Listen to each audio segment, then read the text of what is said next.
요한복음 15장 1절에서 8절입니다. 저와 한 절씩 교독하시겠습니다. 나는 참 포도나무요 내 아버지는 농부라.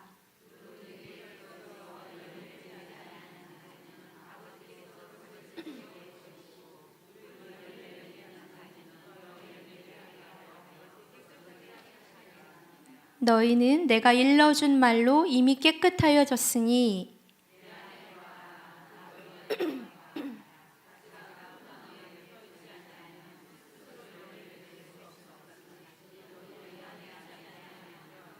나는 포도나무요 너희는 가지라. 그가 내 안에 내가 그 안에 거하면 사람이 열매를 많이 맺나니 나를 떠나서는 너희가 아무것도 할 수 없음이라.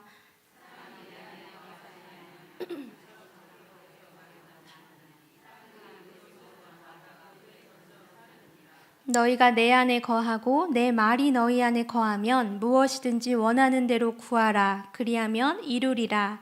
너희가 열매를 많이 맺으면 내 아버지께서 영광을 받으실 것이요 너희는 아멘. 오늘 부활 후 땡땡땡 세 번째 이야기입니다. 오늘 첫 번째 이야기는 어떤 이야기인지 기억하십니까? 가물가물 하시지요. 다시 말씀드릴게요. 제자들 도마에게 나타나셨던 그 부활하신 주님에 대한 이야기를 우리가 첫 번째 이야기에서 만났고, 두 번째 지난주는 엠마오로 가는 두 명의 제자, 그들이 아무것도 모르고 이렇게 가다가 예수님이 주신 그 떡을 먹고 눈이 밝아졌다 하는 그 이야기를 우리가 보았습니다. 그러면서 같이 생각했지요. 아담과 하와도 똑같이 눈이 밝아졌지만 그들은 사단이 들어갔기 때문에 결국 그들의 눈에는 죄밖에 보이지 않았다. 그래서 우리가 영적으로 분별하는 모습이 필요하다라는 이런 이야기들을 우리가 두 주간에 걸쳐서 나누었습니다. 자, 오늘은 세 번째 이야기, 여러분 너무나 잘 아시는 포도나무 이야기입니다. 이거 모르시는 분 없으시지요? 너무 잘 아시는 이 본문인데, 여러분 그냥 포도나무 이야기, 요한복음 15장에 있는 참 포도나무 이야기 하면 딱 떠오르시는 그 부분이 어떤 이야기입니까? 그냥 속으로 한번 생각해 보시겠어요? 딱 그냥 떠오르는 거. 이 부분, 이 말씀은 우리 아이들에게도요 설교를 굉장히 많이 하는 본문입니다. 저도 이제 이번 설교를 준비하면서 그동안 아이들한테 내가 어떻게 설교를 했었나 그 이야기를 제가 쭉 한번 생각을 해봤는데요. 이렇게 설교를 했던 것 같아요. 나무가 하나 있는데, 포도나무가 하나 있는데 가지들이 막 있는데 어떤 유독 한 가지가 굉장히 답답해하는 거지요. 나는 여기 붙어있기 싫어. 나는 너무 답답해. 나는 자유가 필요해. 이러면서 한참을 불평하다가 결국에는 떨어져 나갑니다. 떨어져 나가서 바람을 타고 막 신나게 막 여행을 다니고 놀지요. 노는데 점점 목이 마르기 시작합니다. 배도 고프지요. 근데 물을 줄 것도 영양분을 줄 것도 아무것도 그 가지에게는 있지 않습니다. 그러다가 결국에 이런 길에 떨어져서 메말라서 죽게 되어 버렸다라는 그런 이야기를 제가 그런 식으로 해서 우리 아이들에게 설교를 했습니다. 근데 거기서 끝이 아니라 결론을 딱 얘기해 줘야죠. 결론은 포도나무는 누구일까요? 예수님. 포도나무에 붙어 있는 것은 가지인데 가지는 바로 우리이다 하면서, 우리 가지인 우리가 예수님을 떨어져 나가면 죽어버릴 수밖에 없다. 그러니까 우리는 이 예수님, 이 나무에 꼭 붙어 있어야 된다. 절대 떨어지면 안 된다라는 것을 아이들에게 결론으로 딱 얘기하고 설교를 마쳤던 기억이 있습니다. 보통 이런 식으로 많이 알고 있지요? 알고 계시지요? 포도나무에 떨어지면 절대 안 된다. 무조건 붙어 있어야 한다. 근데 그게 틀린 게 아니죠. 무조건 붙어 있어야 하는 게 맞습니다. 저도 이번 설교를 준비하면서 포도나무 이야기를 하나님이 우리에게 주셨는데, 그래, 포도나무에 꼭 붙어 있어야 하는 가지, 그 가지가 우리가 되어야지, 이 생각을 가지고 제가 이제 묵상을 하기 시작을 했습니다. 저에게는 꼭 붙어 있어야 해, 이게 전제가 깔려 있었지요. 그리고 나서 이제 하나하나 제가 한 구절 한 구절 보기 시작했는데, 자, 1절은요 제가 잘 넘어갔습니다. 1절에 예수님은 그래, 우리의 참 포도나무이시고 아버지 하나님은 우리의 농부이시지. 오케이, 잘 넘어갔어요. 2절, 여러분, 근데 제가 2절에서 딱 멈췄습니다. 2절을 같이 한번 읽어볼까요? 시작. 무릇 네. 아버지께서 그것을 제거해 버리시고 무릇 열매를 맺는 가지는 더 열매를 맺게 하려 하여. 여러분 잘 보십시오. 2절 앞부분에 뭐라고 기록되어 있냐면 내게 붙어 있어 열매를 맺지 아니하는 가지는 이렇게 쓰여 있어요. 잘 보셔야 돼요. 내게 붙어 있지 않고 열매를 맺지 않는 가지는 이게 아니에요. 내게 붙어 있어 열매를 맺지 아니하는 가지는 없애버린다. 그 말씀이 지금 2절에 쓰여 있습니다. 여러분 우리 생각에는요 붙어만 있으면 된다고 생각합니다. 그렇죠? 그냥 악착같이 붙어만 있으면 저절로 열매가 맺힐 수 있겠다라고 생각을 합니다. 그게 보통 우리가 포도나무 이야기에서 생각했던 부분입니다. 근데 이 부분을 가만히 보니까 그게 아니에요. 붙어 있는데 열매를 맺지 아니하는 가지가 있다고 주님이 말씀하십니다. 그 가지들은 어떻게 하신대요? 과감하게 없애버리신다라고 말씀하세요. 근데 여러분 붙어 있기는 해요. 붙어 있는데 왜 열매를 맺지 못할까요? 제가 왜 열매를 맺지 못할까 막 생각을 하다가 그냥 몇 가지 생각을 그냥 제 나름대로 했습니다. 하나는 흉내만 내고 있는 가지이구나. 다시 말하면 가짜. 진짜 가지가 아니라 그냥 가지인 척 하면서 그냥 나무에 딱 붙어 있는 거구나. 당연히 열매가 맺힐 수 없지요. 또 한 가지 생각한 것은 이 가지가 자기가 누구인지를 모르는구나. 자기가 가지로서 딱 붙어 있는데 그냥 멍청하게, 이런 단어 써서 좀 죄송하지만 멍청하게 그냥 붙어 있기만 하지 자기가 지금 뭘 해야 되는지를 모르는 가지이구나. 이해되셨죠? 또 한 가지 생각이 들었던 건 이 가지가 굉장히 교만하구나. 자기가 가지이면, 나무 옆에 붙어있는 가지이면 겸손하게 나무가 부어주는 그런 영양분, 물 막 이런 거를 열심히 빨아들여서 먹어야 되는데 자기가 붙어있는 게 어디야? 내가 이렇게 나무 너 옆에 붙어있는 게 어디야? 하고 교만한 모습으로 절대 먹지 않고 있구나. 자기 능력대로 다 해결될 수 있다라는 생각을 품고 교만하게 지금 그냥 붙어만 있구나. 그냥 그런 생각들이 제 안에 있었습니다. 아무튼 붙어는 있는 거지요.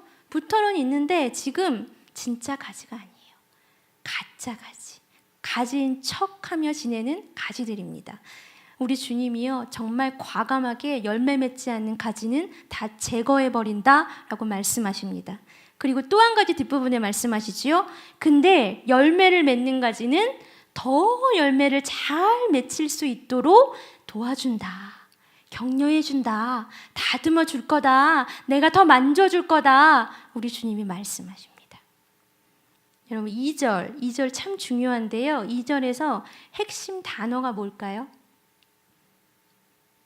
붙어 있다? 아니면 붙어 있지 않다? 일까요? 아니에요.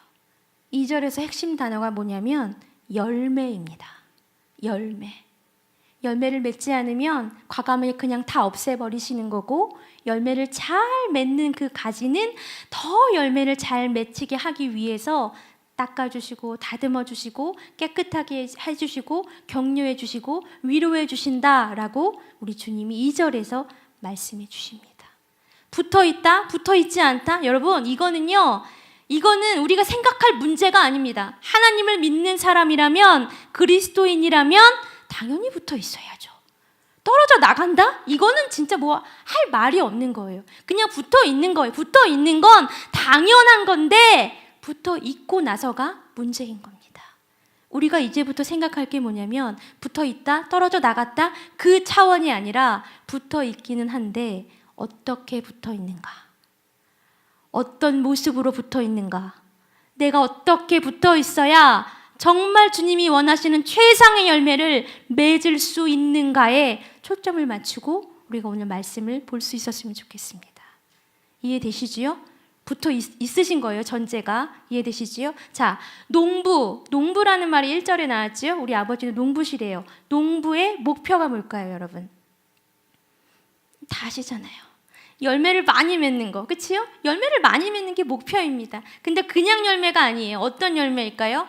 먹을 수 있는 열매, 최상의 열매, 탱글탱글 정말 와 감탄이 막 절로 나오는 그런 열매를 맺게 하는 것이 농부의 목표입니다. 그렇지요? 저희 친정 부모님이 그 마당에 텃밭을 이렇게 좀 가꾸시는데 아직 초보세요. 초보셔서 그냥 이런저런 거 조금씩 이제 가꾸고 계신데 뭐 마늘도 심고 상추도 심고 저는 그런 거 별로 안 좋아하는데 굉장히 즐겁게 하십니다. 그래서 작년에 배추를 심었어요. 배추를 김장을 하신다고 배추를 쭈루루쭈루 되게 많이 심으셨는데 진짜 자라더라고요. 배추가 신기하게 자라서 저희가 막 뽑고 진짜 그걸로 김장을 했습니다. 예, 우와. 그래서 다들 뿌듯해하면서 막 우리 진짜 돈 진짜 벌었다 막 이러면서 열심히 김장을 해서 먹었거든요. 이제 뚜껑을 열고 익었겠지 해서 먹었는데 맛이 없습니다. 진짜 죄송한데 저희 엄마한테 죄송한데 맛이 없어요. 양념은 맛있어요. 양념 맛이 아니라 배추가 맛이 없습니다. 배추가요. 저는 오래 살지는 않았지만 그렇게 질긴 배추는 처음 먹어봤습니다. 고무줄이에요. 고무줄 배추가 세상에. 그래서 김치통이 지금 아직도 꽉꽉 차 있는데 도대체 먹을 수가 없습니다. 어떻게 먹으면 되는지 방법 아시는 분들은 혹시 가르쳐 주시면 좋을 것 같아요. 먹을 수가 없어요. 먹을 수가. 예. 근데 생각해 보십시오. 저희 부모님의 마음이 여러분 어떻겠습니까? 열심히 심었는데 이만큼 자라 너무너무 뿌듯했는데 이야 김장하자 하고 열심히 김장했는데 먹을 수가 없어요. 먹을 수가 없어요. 아, 제가 느낀 게 열매가 맺힌다고 해서 다 좋은 게 아니구나. 어떤 열매인지가 중요하구나. 그걸 느꼈습니다. 그렇지요? 먹을 수 있는 열매, 최상의 열매, 그 열매가 우리에게 필요한 겁니다. 1절에서 하나님이 농부라고 하셨습니다. 하나님이 농부이시지요? 농부, 하나님이 농부이신 그 목표가 뭐냐면 열매를 맺는 거예요. 근데 그냥 열매가 아니지요? 그냥 보기에만 좋은 열매 아닙니다. 그냥 향기만 좋은 열매 아닙니다. 먹을 수 있는 열매, 최상의 열매, 정말 최고의 열매를 농부이신 우리 하나님이 맺기를 원하고 계십니다. 그래서 붙어 있는데 열매 맺지 않는 가지는 필요 없어 하고 과감하게 제거해 버리시는 거예요. 그리고 열매를 맺는 그 가지는 이야 너 잘하고 있어. 너 조금만 더 하면 더 좋은 열매 맺을 수 있을 것 같아. 내가 도와줄게. 이러면서 다듬어 주시고 가꾸어 주시고 위로해 주시고 격려해 주셔서 더 좋은 열매가 맺을 수 있도록 해 주십니다. 자, 이쯤에서 여러분 다음으로 이제 넘어가기 전에 자기 자신에게 속으로 한번 질문을 해보시고 대답하셨으면 좋겠습니다. 이제 나무에 붙어 있는 거는 당연한 거라고 말씀드렸지요. 나는 이 나무에 붙어 있는 가지인데 나는 어떤 가지일까? 나는 어떤 열매를 맺을 수 있는 가지일까? 소망을 생각하시는 게 아니에요. 지금 현재 상황, 여러분의 현재 상태. 예, 나는 지금 어떤 가지일까? 속으로. 저는 모르지만 여러분 하나님이 지금 여러분의 답을 다 알고 계십니다. 솔직하게. 생각하셨지요?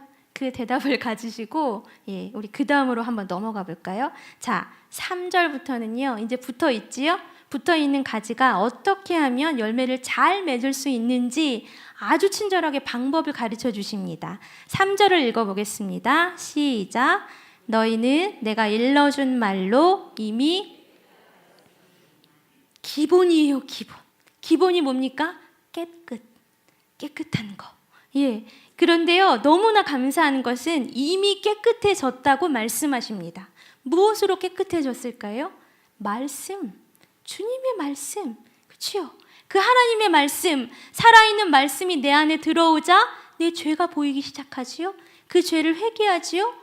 하나님이 내 마음을 만져주시지요. 내 마음을 치유해 주시지요. 고쳐주시지요. 회복해 주십니다. 그래서 내 마음이 깨끗해졌습니다. 이 가지가 붙어 있는데요. 이 가지가 자기가 교만한 생각, 죄, 자신의 생각, 뜻, 계획 다 품고 있으면 나무가 주는 새로운 것들을 받아들일 수가 없습니다. 공간이 없지요. 있을 틈이 없습니다. 만약에 흘러 들어와도 그 죄에 젖어 버릴 수밖에 없습니다. 깨끗해져야 돼요. 깨끗해지고 정결해지고 나의 것이 모두 다 없어져야 나무가 주는 그 좋은 것들을 우리가 받아들일 수 있습니다. 그 깨끗해질 수 있는 게 주님의 말씀이라고 하십니다. 여러분 매일 큐티 당연히 하시지요? 그 큐티 시간이 깨끗해지는 시간이에요. 큐티 시간에 여러분 내 생각 막 하나님 이것만은 내가 포기하지 못합니다. 이런 분 안 계실 거예요. 다 내려놓는 거지요. 내 생각, 나의 계획 하나님 그냥 다 내려놓습니다. 말씀하여 주시옵소서. 이 말씀이 들여오는 그 시간이 깨끗하여지는 그 시간입니다. 그 깨끗한 가지가 열매를 맺을 수 있다. 정결한 가지가 열매를 맺을 수 있다. 거룩한 가지가 열매를 맺을 수 있다. 말씀하고 계십니다. 자, 열매를 맺을 수 있는 첫 번째 무엇입니까? 깨끗함. 깨끗함. 자기 자신을 지금 점검하면서 한번 들어보시면 좋을 것 같아요. 나는 깨끗한 가지인가? 자, 그 다음에는요 4절부터 7절인데 길기는 하지만 하나님의 메시지는 여기 단 한 가지입니다. 같이 한번 읽어보겠습니다. 시작. 내 안에 거하라. 나도 너희 안에 거하리라. 가지가 포도나무에 붙어 있지 아니하면 스스로 열매를 맺을 수 없음 같이 너희도 내 안에 있지 아니하면 그러하리라. 나는 포도나무요 너희는 가지라. 그가 내 안에 내가 그 안에 거하면 사람이 열매를 많이 맺나니 나를 떠나서는 너희가 아무것도 할 수 없음이라. 사람이 내 안에 거하지 아니하면 가지처럼 밖에 버려져 마르나니 사람들이 그것을 모아다가 불에 던져 사르느니라. 너희가 내 안에 거하고 내 말이 너희 안에 거하면 무엇이든지 원하는 대로 구하라. 길게 하나님 주님이 말씀하신 것 같은데 결국 주님이 말씀하신 건요 이 구절 중에 단 한 가지예요. 발견하셨습니까? 여러분 잘 보십시오. 4절에요. 내 안에 거하라. 나도 너희 안에 거하리라. 보셨죠? 5절에는 그가 내 안에, 내가 그 안에 거하면. 6절 사람이 내 안에 거하지 아니하면. 7절은요. 너희가 내 안에 거하고 내 말이 너희 안에 거하면. 지금 뭔가 말만 조금 바꾸셨지 똑같은 말씀을 계속하고 계십니다. 뭐예요? 내 안에 거하라. 내 안에 거하라. 여러분 내 안에 거하라 우리 아까도 찬양했지만 이게 무슨 의미일까요? 어떤 의미인지 확 다가오십니까? 내 안에 거하라. 이 말씀 주님이 하셨잖아요. 그래서 주님이 제일 잘 아시잖아요 의미를. 그래서 제가 주님께 물어보았습니다. 내 안에 거하라가 도대체 무슨 뜻입니까? 성령 충만한 겁니까? 아니면 주님과 날마다 동행하는 거? 아니면 하나님의 마음을 가지고 살아가는 거? 그런 게 내 안에 거하는 겁니까? 근데 주님이 딱 한마디로 명쾌하게 말씀해 주셨습니다. 사랑이야. 이해되시지요? 사랑이야. 그냥 그 한 방으로 저의 모든 것들을 다 깨우치게 해주셨습니다. 내 안에 거하라. 계속해서 말씀하시는 그 의미는 나를 사랑해라. 나를 사랑해라. 하나님을 사랑해라. 하나님을 좀 사랑했으면 좋겠다. 나를 조금만 더 사랑해 줬으면 좋겠다. 그 의미라고 저에게 말씀해 주셨습니다. 그럼 이렇게 볼 수 있어요. 너희가 나를 진짜 사랑하지 않으면 열매를 맺을 수 없단다.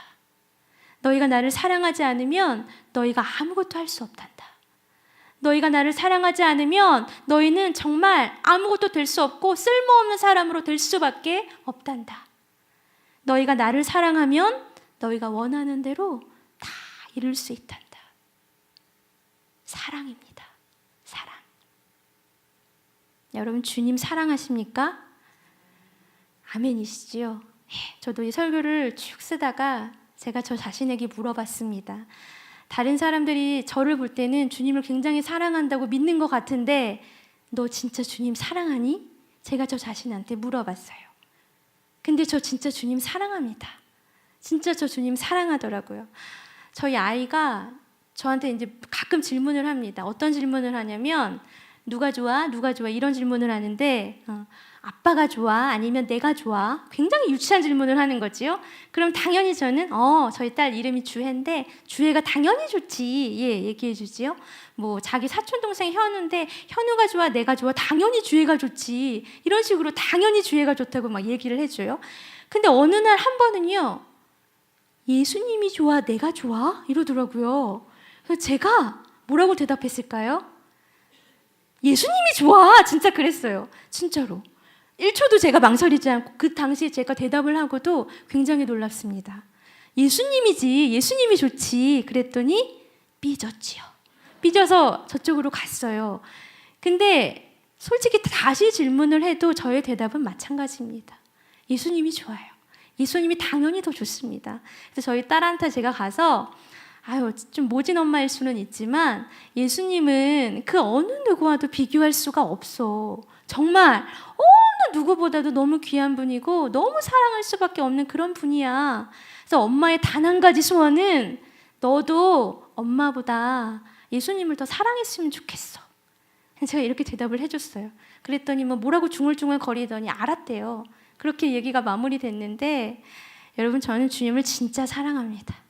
진짜 최고로. 여러분도 주님 사랑하시지요? 사랑하시니까 이 자리에 나오셨지요? 제가 이 사랑의 고백 이 부분을 쓰다가 저 혼자 찬양을 막 드렸어요. 주님 사랑해요. 찬양을 막 드리면서 혼자 성령에 충만해져서 너무 예배하고 혼자 그런 시간을 가졌는데요. 이 시간에도요 같이 한번 주님께 우리의 마음을 사랑하는 마음을 좀 주님께 드렸으면 좋겠습니다. 이 찬양 모르시는 분 계실지도 모르지만 가사가요 굉장히 귀해요. 주님 사랑해요. 주님 사랑해요. 말하지 않아도 표현 다 못해도 주님 사랑해요. 우리 입술의 고백을 마음의 고백을 하나님께 드리겠습니다.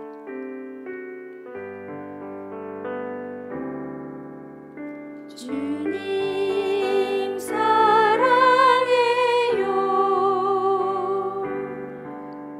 주님 사랑해요.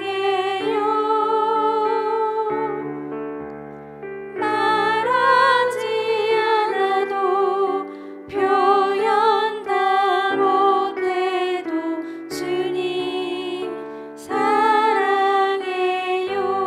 같이 한 번 더 할까요? 주님 사랑해요. 주님 사랑해요. 말하지 않아도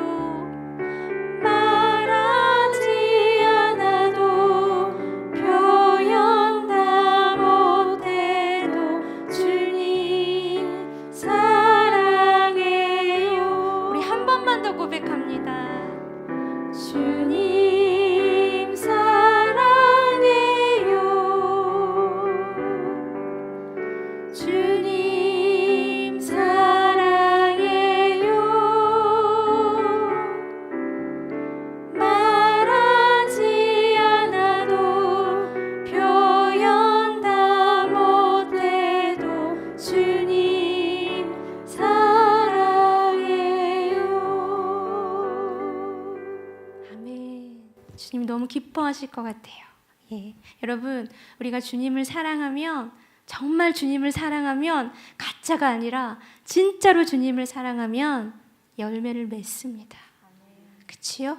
진짜로 주님께 붙어 있으면 아까 가짜 가지 막 얘기했는데 그런 가지가 아니라 진짜로 주님께 붙어 있으면 진짜로 사랑으로 붙어 있으면 아주 좋은 열매, 최상의 열매를 맺을 수 있습니다. 자, 그 열매를 맺었지요. 이제 열매를 맺으면 어떻게 되는지가 8절에 나와 있습니다. 8절 보겠습니다. 시작. 너희가 열매를 많이 맺으면 내 아버지께서 영광을 받으실 것이요 너희는 내 제자가 열매를 많이 맺으면 어떻게 된대요? 하나님이 영광 받으신다라고 말씀하십니다. 그리고 우리는 뭐가 된대요? 예수님의 제자. 예수님의 제자가 누구일까요? 무엇일까요? 여러분 예수님이 12제자 생각하시면 이해하기 쉬우실 것 같습니다. 마지막에 그 가룟 유다가 배신을 하기는 했지만 그 늘 주님과 동행했던 한시도 떨어지지 않았던 그 12명의 제자들 늘 함께했던 제자들, 늘 주님을 사랑한다고 고백했던 그 제자들, 예수님의 고난, 그 고통의 순간, 그 현장에 그냥 멀리서이지만 그 고통의 순간에 함께했던 그 제자들, 예수님이 다시 살아나신 것을 목격하고 그 주님을 증거하고 다녔던 그 제자들, 우리가 좋은 열매를 맺으면 그 주님의 제자가 된다라고 말씀하십니다. 요한복음에 보면요, 예수님이 시몬 베드로에게 질문하시는 부분이 나옵니다. 어떤 질문을 할까요? 요한복음 한번 볼까요? 21장 15절에서 17절. 조금 길지만 저와 한 절씩 교독하겠습니다. 어떤 질문을 했는지 같이 보겠습니다. 제가 읽을게요. 그들이 조반 먹은 후에 예수께서 시몬 베드로에게 이르시되 요한의 아들 시몬아, 내가 이 사람들보다 나를 더 사랑하느냐 하시니 이르되 주님 그러하나이다. 내가 주님을 사랑하는 줄 주님께서 아시나이다. 이르시되 내 어린 양을 먹이라 하시고 또 두 번째 이르시되 요한의 아들 시몬아, 내가 나를 사랑하느냐 하시니 이르되 주님 그러하나이다. 내가 주님을 사랑하는 줄 주님께서 아시나이다. 이르시되 내 양을 같이 읽을까요? 세 번째 이르시되 요한의 아들 시몬아, 내가 나를 사랑하느냐 하시니 주께서 세 번째 내가 나를 사랑하느냐 하심으로 베드로가 근심하여 이르되 주님 모든 것을 아시오매 내가 주님을 사랑하는 줄을 주님께서 아시나이다. 예수께서 이르시되 연속해서 부활하신 주님이 물어보십니다. 근데 뭘 물어보시는 거예요? 너 진짜 나 사랑하냐? 너 진짜 나 사랑하냐? 너 진짜로 나 사랑하냐? 주님 물어보시는 거예요.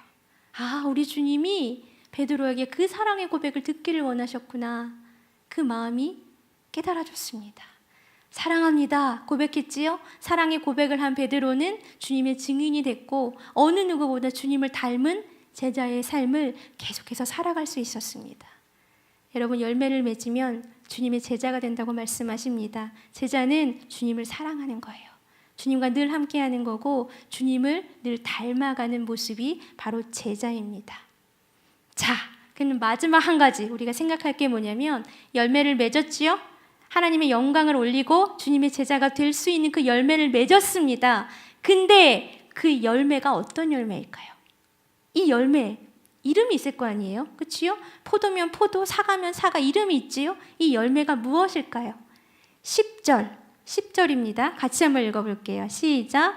내가 아버지의 계명을 지켜 그의 사랑 안에 거하는 것 같이 너희도 내 계명을 지키면 12절도 한번 보겠습니다. 제가 읽어드릴게요. 내 계명은 곧 내가 너희를 사랑한 것 같이 너희도 서로 사랑하라 하는 이것이니라.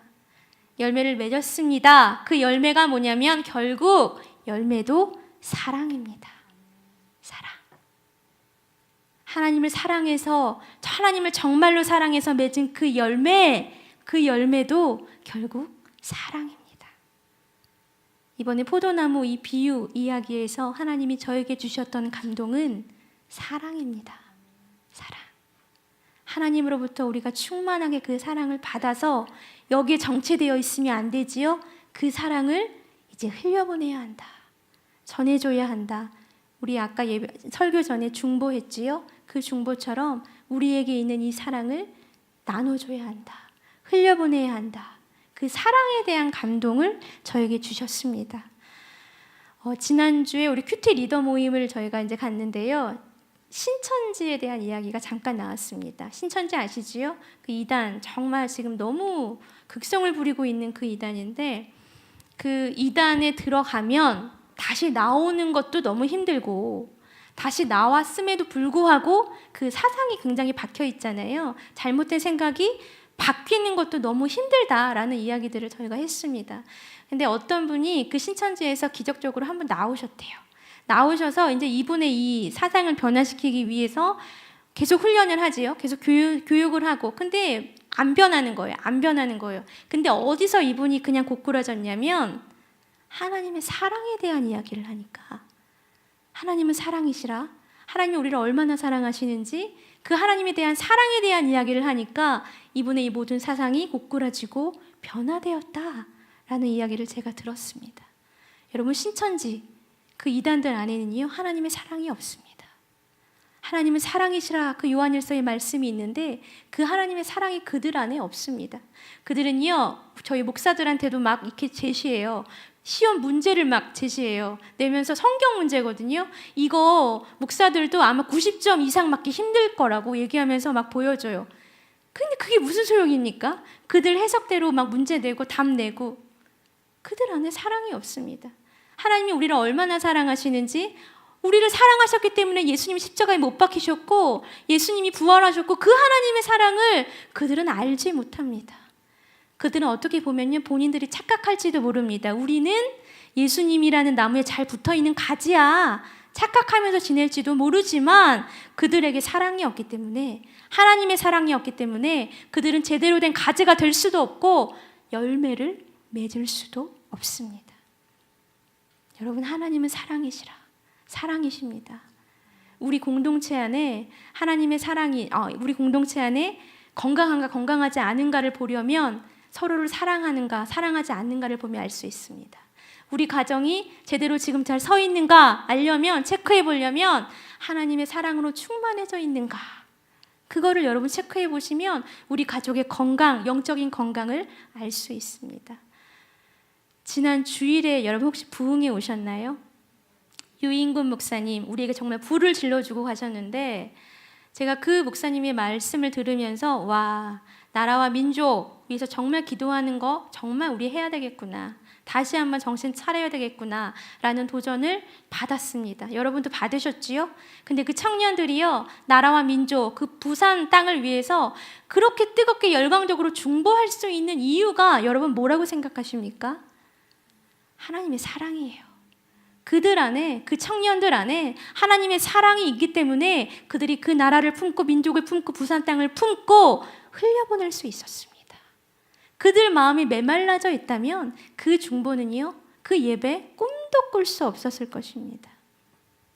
제가 이 중보, 여러분 중보가 뭔지 아시죠? 하나님의 사랑을 흘려보내는 게 중보예요. 근데 이 중보 기도에 눈을 뜬 게 언제냐면 하나님의 사랑이 제 안에 충만해졌을 때부터입니다. 제가 하나의 간증을 할 텐데요, 제가 예배 드릴 때 기도하는데 제 몸이요 뜨거워지기 시작했습니다. 예, 실화입니다. 뜨거워지기 시작했는데 마치 제 몸이요 풍선이에요, 풍선. 예, 풍선이 돼가지고 이 하나님의 사랑의 바람이요, 이 성령의 바람이 저한테 들어오기 시작하는데, 이 풍선 불면은 슉 되잖아요. 제 몸이요 이렇게 팔이 있을 수가 없습니다. 올라가요. 왜냐면 제 안에 뭐가 들어가니까? 하나님의 사랑이. 진짜요, 제가 주체할 수 없을 정도로 이 손이 막 제가 잊을 수가 없습니다.